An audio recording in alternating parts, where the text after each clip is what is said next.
Why is your capital raising failing? Why are you not able to secure the correct amounts of capital in the correct order and get that capital raising away?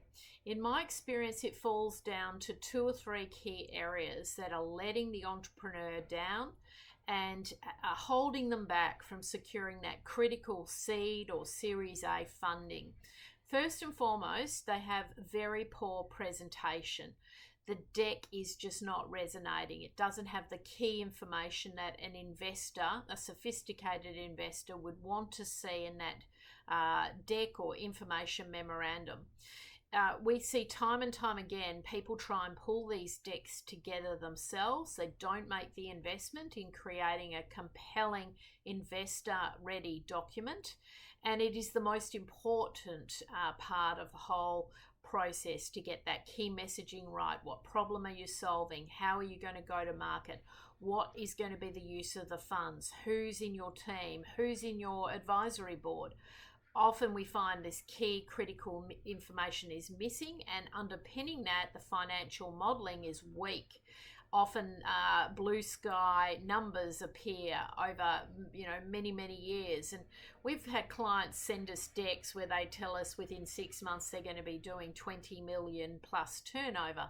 We know that that just does not happen in reality. So having the right tools of trade to go to market to raise capital is absolutely crucial, and it does take an investment. These documents are not cheap to pull together. I know there's a lot of templates around that you can download, but you really need someone who's going to work closely with you to craft your story. The document is a storytelling document, and so it's absolutely crucial to get that right.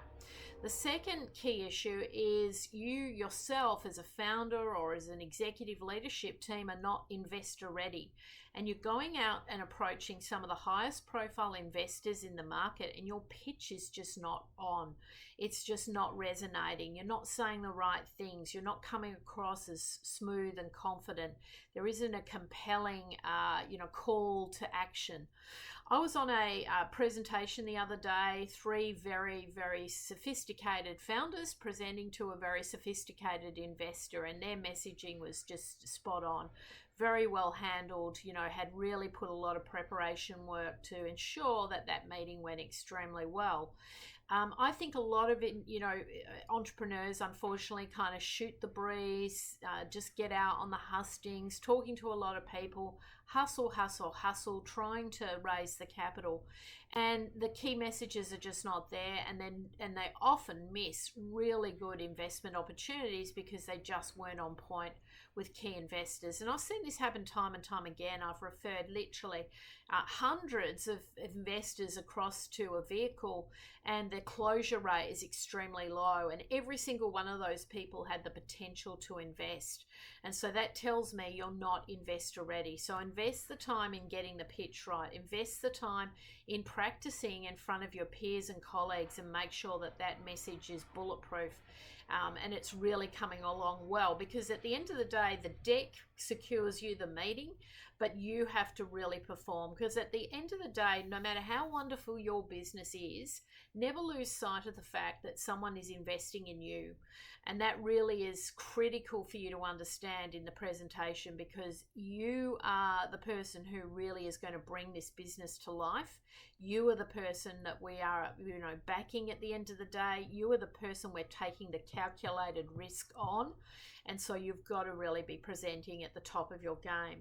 And then finally, I think it's the order in which you approach people in the market. And I find all the time when capital raisings have come to me after they've failed, we find out that they've gone to the highest profile family offices, they've gone to the highest profile billionaires, they've gone to the millionaires, the really high profile people. And sometimes you've just got to take a step back and think strategically. How would you get those initial funds into the business? Would you bring in an investor advisory board, for example? How do you make sure that you really are building some momentum around the capital raising and then approach some of those high profile investors in the market, because they do not like to invest first. They do not like to be alone in an investment vehicle. They are very risk averse, and you really should be approaching those people last in the whole capital raising program. Now, Tiger Boards is a specialist in capital raising. I've been doing capital raising for early stage, high potential businesses for over 2 decades. I've raised over 100 million for early stage, high potential companies. And I love supporting entrepreneurs, and I love giving back in this entrepreneurial community. And I'm an angel investor, and through our family office, we also invest and co-invest in vehicles. So get in touch with us if you are failing with your capital raising, you've been struggling, you've been out on the hustings, you've been trying to bring in that critical $1 million or $5 million. Talk to us. Let us have a look at what you've been doing. Let us have a look at how we could correct your pathway and connect you in with the right people at the right time to close that capital raising.